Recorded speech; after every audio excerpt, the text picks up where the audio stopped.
So then we jump over into Africa and Nigeria. You had Boko Haram, which is an Islamic extremist anti-Christian group, breaks into a church, a Catholic church in Nigeria, and kills 60 Christians in Nigeria with hammers and machetes. Hammers and machetes. You've had over 7,000 Christians in Nigeria that have been killed since the start of the year. You've had 7,800 abducted. You've had more Christians in Nigeria killed than people in Gaza since October 7th. But they don't talk about that. Pronouns for Palestine is nowhere to be found. Nowhere to be found on it. Why? Because they hate Christians. Because the pronouns for Palestine movement is secular in nature. They don't actually care about Muslims. They're using Muslims as a vehicle to attack the Judeo-Christian values of the West because they hate the West. Christians represent the West and vice versa. They hate us. That's why they're quiet when Boko Haram slaughters with your, and Syria slaughters with your tax dollars, by the way. Haram! 12 million Christians since 2009. It's not even close. There's no other demographic that's been killed for their religious beliefs more than Christians in the 21st century. Not even close. But we're the last ones you hear about. Couple of Jews get killed in an EDM festival in Israel. It's international news. Not saying that wasn't bad. Israel probably commits some war crimes against Gaza. It's international news. Everybody's crying. Also not saying that's not bad. 12 million Christians killed since 2009. Psst, not a word. Why? Why? Ask yourself why the mainstream media and the political establishment that is burning this country down so they can rule over the ashes is quiet on the slaughter of Christians when they're so loud about infringements upon the rights of every other religious group. It's because we're the one they know are right. We're the ones they know are right. We're the ones they know are right. Jesus told us they're going to persecute you. There's a reason they moved to silence one religion. There's a reason they cover up the plight of one religion. It's because they know which one is the correct one. It's the only thing that makes sense. It's, here's the thing on this, guys. When I see these videos of Islamic prayer calls in Minneapolis and Michigan and Texas, it's spreading. There's no way around it. And that's how it starts. Because tolerance has to be a two-way street. If tolerance isn't a two-way street, it doesn't work. It becomes a one-way street to hell. I'm watching a lot of Christians that are turning the other cheek all the way to hell. You're turning the other cheek so they can kick you in the ass as you walk away. And then when you fall, they beat you upside the head. They're called third-way Christians. They don't want to get involved in politics. They want to just be left alone and hope everybody will, we're just going to pray that we get left alone and hope everybody obliges. Newsflash, sweetheart, they're not doing that. They tried that shit in Nigeria. They tried the third way thing. Now they're all getting slaughtered because they decided to let a culture that directly conflicted with theirs in. And it didn't start with Boko Haram slaughtering people. It started with Muslims moving into Christian areas and demanding that the locals assimilate to their way of life, which is exactly what you're witnessing in Texas, in Dearborn, Michigan, in Minneapolis. It's no different. If you walked into a Muslim country, because I like I said, these videos of these Islamic prayer calls, if you walked into a Muslim country and tried to, let's say, ring Catholic church bells to let everyone know it's time to pray, they would chop your fucking head off. But they can do their prayer calls with loudspeakers all over the streets and force it on people here. I'm not saying we should chop their heads off. I'm just saying if we can't go over there and demand that Muslim countries assimilate to Western values without getting stoned to death, maybe we shouldn't allow them to come over here and do it. Because I know everyone likes to hate on the Jews, but here's the reality, guys. Whether it's there's Jewish people, there's Hindus, there's Sikhs, there's Buddhists, there's all types of religions that move all over the West, whether it's in Europe or Canada or the United States. Not a single one of them demands that the country they are moving into assimilates to them. They'll practice their culture. They may even practice it out in public. But you're not going to see Jews walking around to grocery stores saying, you can't sell ham. You're not going to see Hindus walking into, a butcher shop and saying that you can't sell cow or beef or whatever. You will see Muslims doing that. There's videos of Muslims going into liquor stores in Texas trying to intimidate people, gas stations in Texas, trying to intimidate people into not selling liquor there because it's haram. You won't see that with any other group. Every other religious group will migrate to a country, practice their culture respectfully, but otherwise assimilate into that country's culture. Muslims are the only culture that travels to a country and then demands that country assimilate to them. If your countries are so great, if your way of life is so great, why the hell did you leave it? None of them can ever answer that question unless they answer it honestly. It's about conquest. Because their religion requires them to participate in conquest. Their religion lays out 3 options for non-believers. You can convert, you can become a slave, or you can die. The U.S. is not at the point where Boko Haram or some group like it is going to go around burning churches down. Yet. Nigeria wasn't at that point once upon a time either. Now, fortunately, we have this thing here called the Second Amendment, which is going to make it a little bit more difficult for that to go down quite so well here. But don't think it can't happen here, because it can. And you guys that think,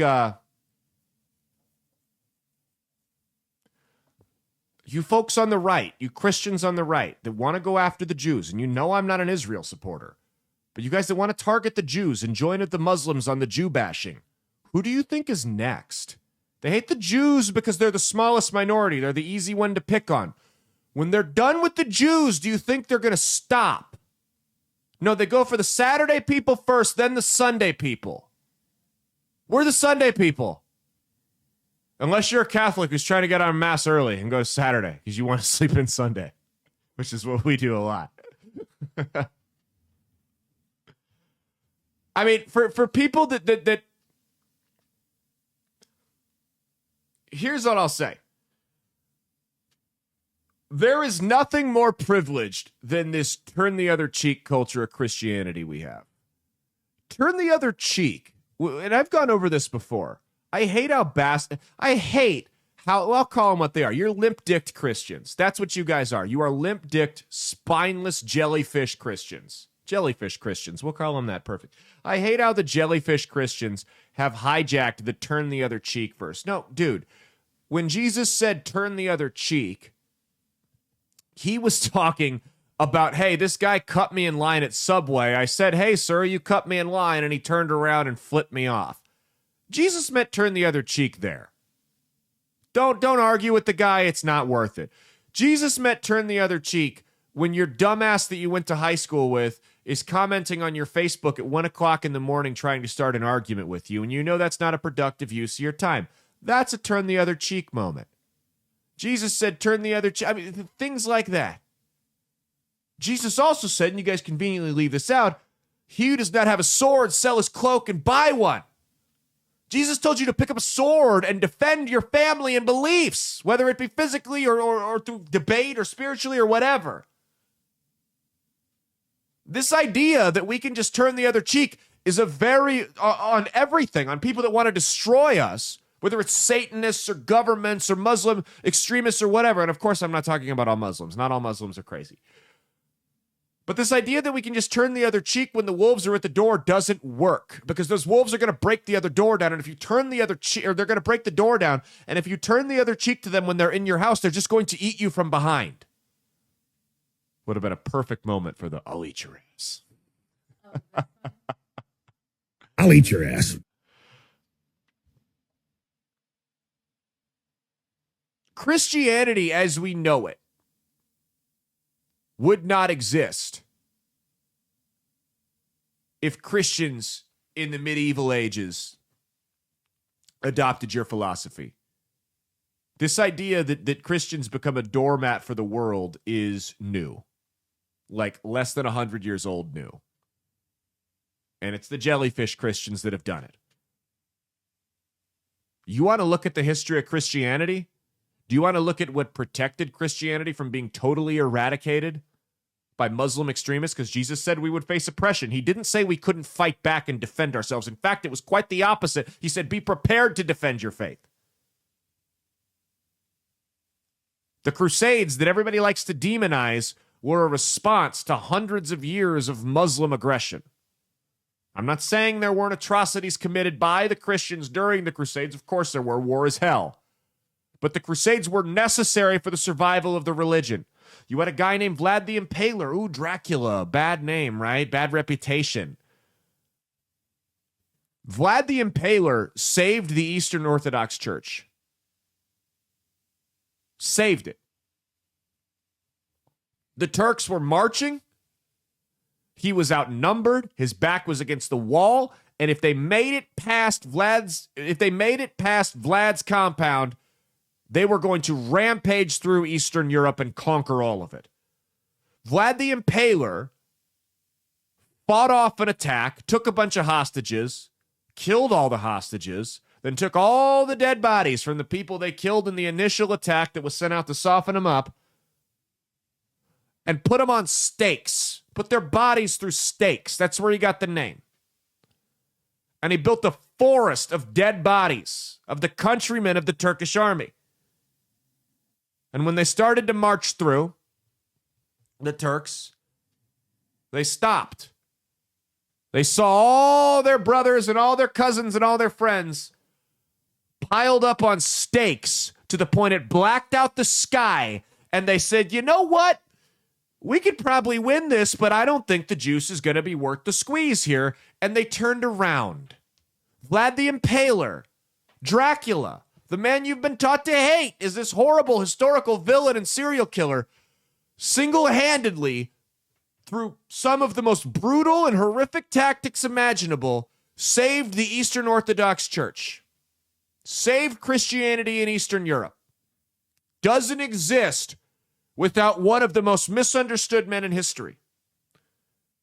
Now, I don't think that we should be putting people on stakes or any kind of violence, but you can stand up to this bullshit. You can get active politically. You can demand that your elected officials nip this in the bud before we become Nigeria. Before somebody has to pick up a gun. Because that will happen. That will happen. If you get groups that try to go around and enforce Islamic norms, there will be shootouts in the streets. We can prevent that from happening, but we have to act now. And we have to face the reality that while the concept of religious freedom is great, tolerance only works when it's a two-way street. If we can't go there and do it, they can't come here and do it.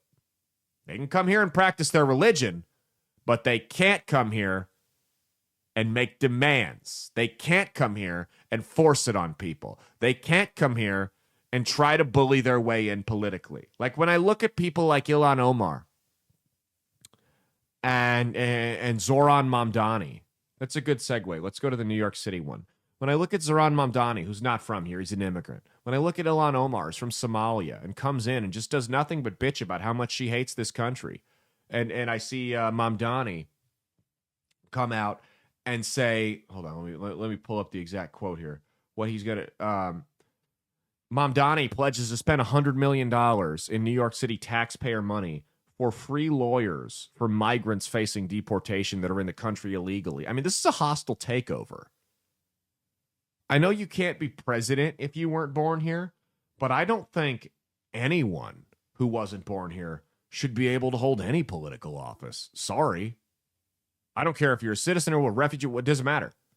You shouldn't be able to hold office because it encourages the hostile takeover, because you don't have to be president to royally fuck shit up. The mayor in New York City can do some serious damage to this country. Let me read what this nutcase wants to do.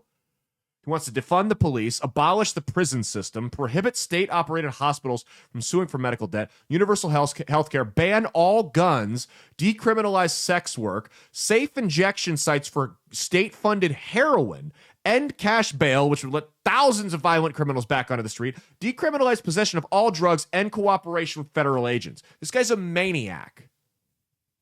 This is no longer a guy with different political beliefs that happens to be from another country. This is a hostile takeover by a foreign asset.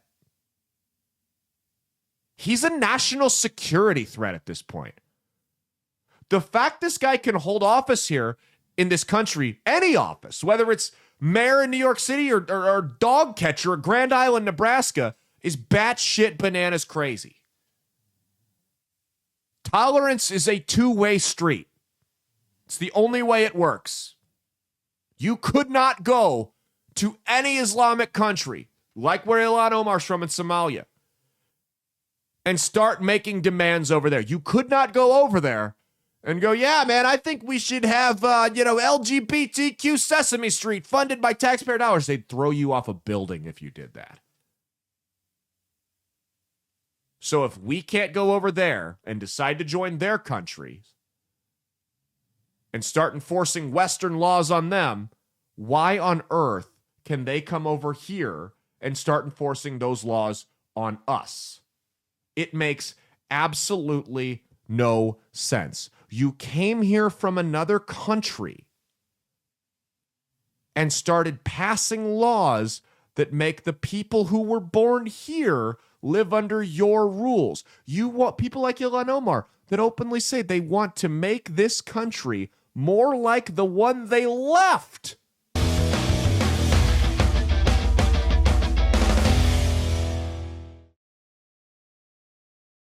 Hey, thanks for watching. If you liked what you saw, be sure to click the link in the description to get the full episode on Rumble. If you prefer to listen along, you could actually get us on Spotify, Spreaker, and iHeartRadio. You can also go to www.outlawstreamers.com to learn more about not just my show, but tons of other great shows and all the exciting projects they have coming up. Follow my socials at Caleb Isn't Funny on Twitter and Instagram, at Caleb Salvatore Comedy on the Chinese Spy app that is TikTok, and be sure to like and subscribe to this YouTube channel. Thanks, and we'll see you every Saturday for brand new episodes of That's Based. Peace.